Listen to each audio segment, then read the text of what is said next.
Hi there, Dragonfly friends. This is Jean Roman with For Dragonflies and me. I just want to say welcome back to my second YouTube episode. I'm so excited to be here. And I just want to say thank you for taking time out of your day to watch this video, the second YouTube video in my Gardening 101 series, but it's actually day 5. But before we get into the topic, I'm going to talk very briefly about this in the YouTube video. But first, I wanted to share this book with you, and it's called Carrots Love Tomatoes by Louise Riot. I have used this book for over a decade, and I know you can probably Google a lot of this stuff, but as you can see in the background, I love books. I'm a writer. I love reading. I love the tangible. I love touching my books. Never been a online reader. I'll actually print stuff out to read, and maybe that's showing my years. I'm 53, but it is what it is. I like to hold paper and feel it. But anyways, that's neither here nor there. I am going to start sharing my screen with you again. Like I did in the last episode, I created another beautiful PowerPoint. And so we're going to do that now. So let's see if I can't share my screen successfully. Here we go. Welcome to For Dragonflies and Me, tips and tricks for your home and garden. Oh, there I am in my garden at my other home. I can't wait to show you guys the progress that this house is going to have. And I've always had the wooden raised beds, but I bought one, kind of splurged out this year, and I got the galvanized metal ones, and they're 2 feet high, so a little easier on this old back, but that's okay. But welcome to day 5. And today we're going to talk about what is companion planting and what are the benefits and how do you do it. So super fun topic. This is something that I have been doing forever, ever since I started organic gardening and raised bed gardening specifically. And I'm going to get into that a little bit into the podcast, or sorry, the YouTube video, and kind of explaining the benefits. But first, I do want to say companion planting is extremely extensive. There are so many combos of don't plants and do plants together. And I obviously cannot go into that all today. But if you're watching this at my blog through the YouTube link there, if you scroll all the way down, you're going to see a really concise list of what to plant and what not to plant. And also, again, I really highly recommend getting this book. There's no affiliation. I'm not getting any money for any of these purchases that you make on this book. I just sincerely live by this book and recommend it highly to both novice as well as experienced gardeners, especially if you are switching over to more organic gardening. This is a must-have. But again, welcome, and let's move on. So if you missed days 1 through 4 in my Gardening 101 series, you can visit me at my blog for dragonfliesandme.com. The links are going to be in the end of this YouTube slide as well as in the description. But if you are watching this at my blog, then again, you can simply go into the search button and just search Gardening 101, day 1, day 2, day 3, and you will get some fantastic tips and tricks. The last day 4 was how to build a cold frame. So if you are looking for a season extension, a way to grow and extend your season, cold frames are a great way, especially if you don't have room for a greenhouse. But if you do have room for even a little greenhouse, I recommend it. Greenhouses have always been my happy place. But moving on. So I always love to start my blogs and my podcasts out with a quote. And of course, today is no different. So it is really important to teach people how to get food, how to pick it, how to grow it, how to prepare it, and what's safe to eat. Thank you, Arthur Potts Dawson. And if this big guy scares you, well, don't let him. This is every gardener's best friend. We're going to call this guy Larry. And Larry is looking for the bad bugs in your garden. And we're going to talk about him a little bit and a few of the other beneficial insects you want to attract. So please, I've always taught my children, don't you dare ever step on a praying mantis. They are one of your best friends. They are going to eat the eggs as well as they're very carnivorous. Actually, it's really interesting to watch them munch down on a I know that may sound gross to some people, but in the garden, it's war. And especially in the organic garden, because you are fighting against insects, especially if you don't want to use chemicals. There are organic pesticides, and I will go into that later in the year. I know February is going to be my Gardening 101 series, but I garden. We're going to be gardening, and next month I'm going to be starting my seeds and showing you that. And then we're going to start building the raised bed garden. And then you're going to be watching me in the garden, planting and harvesting and everything. I'm going to share with you something every day. So I'm super excited for that. But again, moving on. So, what is companion planting? That's probably the first thing that we should go into. So, companion planting really is an age-old practice used to deter insects from harming your flower and vegetable plants. It involves working with nature by attracting beneficial insects. So remember that, beneficial ones, such as the praying mantis. He is your friend, he and she. But we're trying to attract these insects into our gardens with certain types of plants while planting specific combinations of others to deter the bad guys. This encourages optimal growth and a healthy environment for both humans, animals, as well as our bug friends. So, beneficial insects such as ladybugs, praying mantis, and lacewings, just to name a few, can naturally be attracted with specific plants, both in your vegetable and flower gardens. Adding herbs and flowers assists with this process. They help deter unwanted bad bugs without using the synthetic and poisonous pesticides and herbicides. There are a lot of organic pesticides and herbicides that you can use, including, not just store like name brand stuff, but dish soap. And again, I'm going to be going into that. There is going to be a blog, maybe a YouTube, I'm not sure yet, on how to combat bugs and weeds, as well as fertilize your vegetable gardens and flowers. But I will give you one tip. I love fish emulsion or fish fertilizer. It is the best. Neptune's Harvest is what I've always used in the past, and you literally can just watch your stuff grow. And again, I will be talking more about that throughout this growing season. But here are a few of the good guys. And these beneficial insects will prey on the bad ones, acting as natural predators, thereby eliminating many of them in a natural process by eating them. So as you can see in the middle, you might be thinking, huh? Is that a yellow jacket? It is a yellow jacket. And they are horrible around us, especially in the fall when we're at the cider mill eating donuts and drinking cider. But friends, they really are our friends in the garden. Maybe not at the picnic table, but they are in the garden, as well as ladybugs. And there's our friend Larry again, the praying mantis. He is on the hunt. So when you're in the garden, try not to shoo away your yellow jackets. Actually, a lot of wasps are friendly in the garden. For us, even though they seem to be attacking us, they really do just want to eat the bad bugs and help a gardener out. But here's a few of the bad guys. I know many of you probably recognize this guy right here, Mr. Stinkbug. He loves to come into the house once the cool days of fall and early parts of winter come along, and they hide in your screens and the window wall wells, whatever. And they're in the house all the time. And it's like, well, how do they get in? And when you smush them, they stink, hence the stink bug. I'm sorry, I'm not going with the real name of them, but botanical name. But that is what they are. They're a stink bug. And a lot of other pests won't even eat them because they taste and smell so bad. The guys here at the bottom right corner, they are cucumber beetles, and they are bad. If you look at the leaves in this photograph, you'll see how they've chewed the leaves. They also are like a potato bug. Potato bugs look a lot like these, and they are terrible. They will lay their eggs on the backside of leaves, cucumber beetles, all of them. And that is what the praying mantis and the ladybugs and the lacewings and the yellow jackets are looking for. They're looking for those eggs.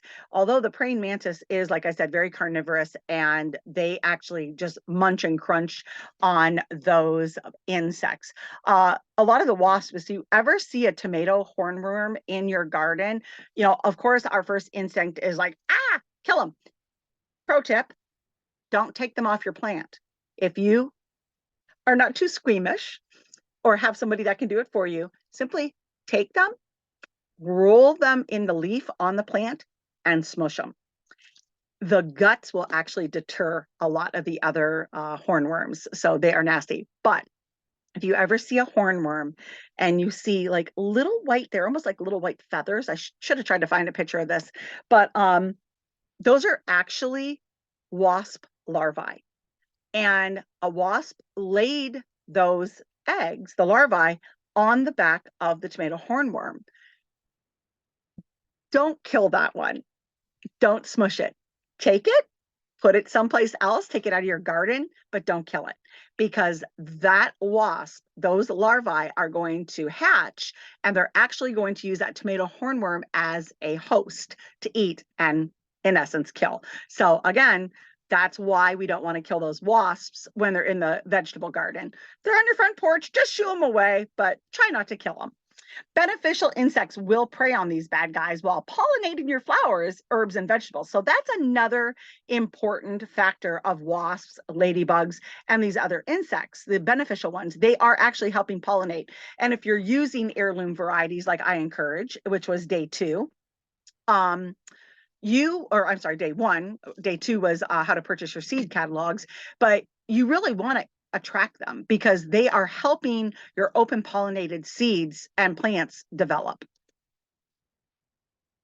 So, like I said earlier on, there are a lot of companion plants, both plant together and avoid.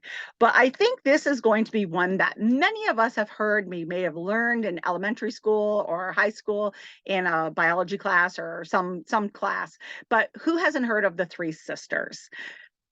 This one is an age old. This is what the Indians and the early pioneers used. And what it consists of is your corn, your beans, and your squash. So I know I recommend not growing pole beans, but if you love your pole beans, this is something you might want to consider because they will actually grow up the corn stalk. So it serves multiple benefits here. So first and foremost, if you live in a rural area and you see, fields of corn, and then there's sugar beets, and then there's soybeans, winter wheat, it looks like grass and hay. A lot of times crop farmers will do succession planting rotational planting. Succession planting is another topic, but rotation planting. So if a farmer grows corn in their field in year A, the next year he'll grow a legume, which is a soybean. Like for a major farm, a crop farmer would grow soybeans. And the reason is because your corn takes the nitrogen out of the soil. That's how it grows. It's sucking it out. And we need nitrogen in our soil. So the farmer will plant a crop of legumes, soybeans, to put that nitrogen back into the soil. And then it'll still rest it and maybe grow sugar beets the next year, which again is putting more nutrients in, or hay or whatnot, again, adding nutrients, green manure. So in the home garden, we're also doing the same thing. Every time we plant, especially in raised beds, we're depleting that soil. So if you're planting your legumes in bed A this year, and if you want to try to grow corn, which I don't recommend in raised beds, that's in another episode, but if you want to try, and if you're going to use a hybrid, you'll have a lot more success, which do you. But you're not going to want to plant sweet corn in the same raised bed or even in the same spot every year, year after year, because it leaches out your nitrogen. It's just what happens. So rotation planting.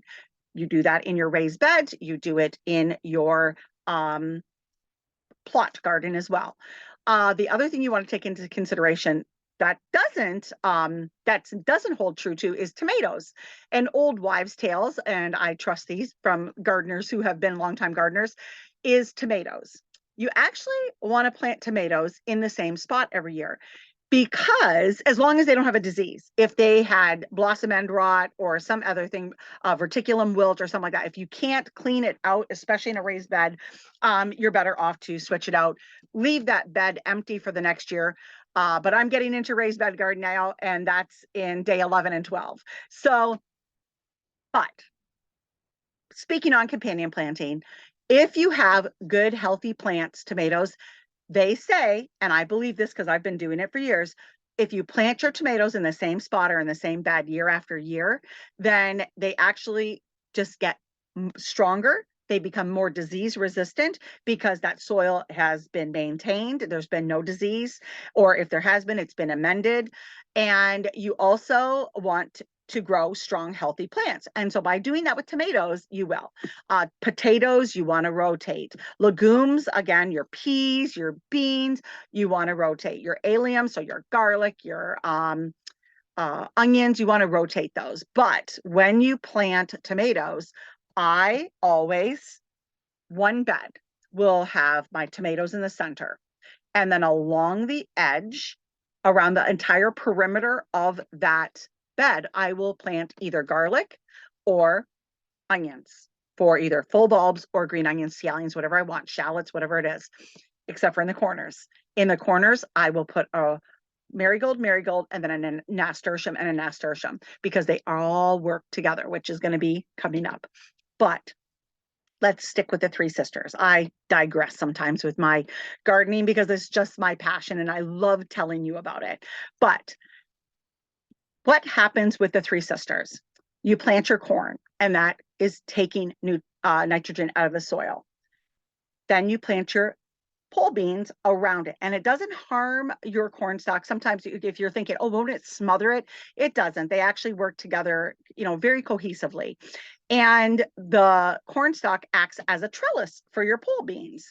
But then you also plant either squash or pumpkins or some type of cucurbit around the base. And what that does is it acts like a ground cover. And so it helps maintain moisture and warmth actually as well. And it also helps put more nutrients into the soil. But the legumes counteract what the corn is doing. The legumes are putting nitrogen in the soil while the corn is taking it out.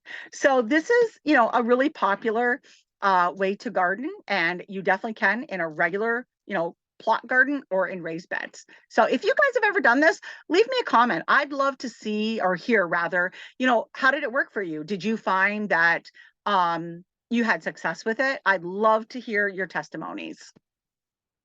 And there we go. There's our three sisters, some beautiful sweet corn. Oh my gosh. Tomatoes and sweet corn, and strawberries and asparagus and rhubarb are the things, you just long for here in Michigan when they first come. And then we have some beautiful purple and green beans and some yummy pumpkins for pumpkin pie, but those are actually decorative ones. So how do they benefit? Well, they work in unison, attracting beneficial insects while naturally deterring harmful pests. Allium crops aid in repelling spider mites. Basil, marigold, nasturtiums repel the tomato hornworm and aphids, and carrots deter nematodes. So, what I was just saying about planting with tomatoes, these are what you want to grow. Basil actually is another thing I forgot to mention in my raised bed. I will also add some basil in the corners next to the marigolds and nasturtiums. So, like I said, there are some things to avoid planting together. And the primary one, again, there's so many of them, but this is one that I've always told my market friends when I was at the farmer's market. It is what I always teach when I teach this class, and it is what I'm going to stress here. The two major things you do not want to try to grow together are any type of legume crop, so your peas, your beans, any variety of them. Do not plant anything in the allium family around them, especially if in raised beds. Like I said, with the tomatoes, I always plant a perimeter of onions and or garlic around them. I do not do that with my, oh my gosh. Oh my gosh, I totally have a brain freeze here. I do not plant them with my beans. I'm so sorry, my legume crops. So you really want to take that into consideration when you're planning your garden, which that is going to be another garden 101 topic in planning your garden. And I'm going to go into a little bit more detail with that. I always draw my garden plan out so that I can visually see it. I'm a very visual person. And so I want to make sure that I am following a guide. And especially I keep these in my gardening binder because, I'll put 2023. I know me and I'm not going to remember which bed I planted the green beans in or the onions in. I don't want to plant those in the bed the next year because they're going to leach. And you may be wondering why. Well, onions or any of the alien family, they actually release a chemical into the soil that hinders the growth of any legume crop. So when those roots are close together, that chemical leaches into the soil. And while the legume crop is trying to, take in moisture through the soil, it's also taking in that chemical. And so you will have a very sad, spindly crop of beans or peas, and you'll be really, really disappointed. So don't plant them together, especially in a raised bed. If you have a plot garden, you can still grow them both, but plant them on opposite sides. So plant your legume crops over in this side, plant your allium crops over in this side, and you will have much more success. There's Dave. There is one of our raised beds in the garden last year. And as you can see, the tomatoes are growing up in the center. And then he's actually harvesting some romas. I think we made marinara sauce that day. And then you can see the marigolds as well. And I think you can see a basil plant in there. But that is how we farm, or we grow our produce. And you can see in the background too the marigolds. I generally plant marigolds in every raised bed in the corners with nasturtiums because they really do deter a lot of bugs. So what are some of the benefits with companion planting techniques? Well, they alleviate the use of harmful chemical herbicides and pesticides, and they do this by naturally deterring and attracting the bugs we want and don't want.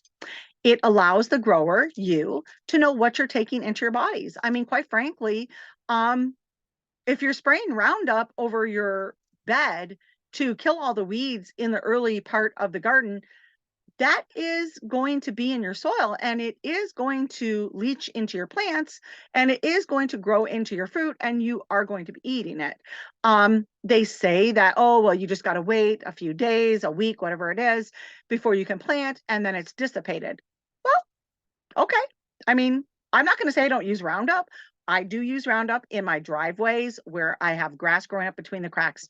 I'm sorry, I'm just not getting down on my hands and knees and picking those. So yes, but I do not use it anywhere around my food crops. So you can use other ways, but 100% your decision. You do you, and enjoy. If you're gardening, I guess that's what counts.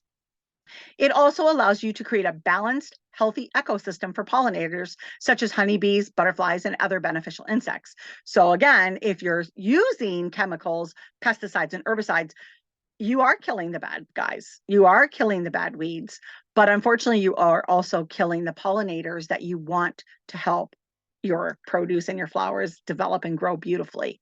So by attracting the beneficial insects like the praying mantis, you are creating an environment that will naturally fight the bad guys. So that's kind of what you want to focus on when you are companion planting. And like I said, I was going to go into this very briefly, but companion planting is a really in-depth topic, like I mentioned earlier. And I wouldn't have enough time or space, and you wouldn't want to sit there and read it all in one blog anyway, or listen to me on one YouTube video going over all of the beneficial insects and companion planting tips. So again, I highly recommend Carrots Love Tomatoes, Secrets of Companion Planting for Successful Gardening by Louise Riot. It will be your gardening Bible. Like I said, I use this book every year. So remember, again, that if you are using raised beds in the garden, following these simple yet important rules will really help you alleviate a lot of disappointments and poor crops, because we want the joy of gardening, right? And like I mentioned, if you're here at my blog watching this YouTube video, if you scroll all the way down, there is a concise list of companion plants, what herbs and flowers go with what, and what they deter as well. But again, it's a concise list, but it's not everything. This book has everything. And you can see, and if you're actually here watching me at YouTube, then you can visit me at my blog for dragonfliesandme.com. And be sure to subscribe so you don't miss a beat. And if you're not subscribed here, please subscribe. Smash that like button, smash that subscribe button so you don't miss a beat. Again, if you missed episodes 1, 2, 3, and 4 of my Gardening 101 series, just click the links here and the description below or at my blog. And again, be sure to visit me at my blog for dragonfliesandme.com. Subscribe so you don't miss a beat. Again, I just want to say, oh, I'm trying to stop sharing here, folks. There we go. So again, thank you so much for being here with me at For Dragonflies and Me. I am, again, still working at learning how to edit with, so I can get my recipe videos up for you guys. I really want to start showing you guys me in the kitchen. I have like 4 different recipes I'm excited to share with you here, as well as at my blog. But like I always say, until next time, friends, eat fresh, shop local, and have a happy day. Take care, friends.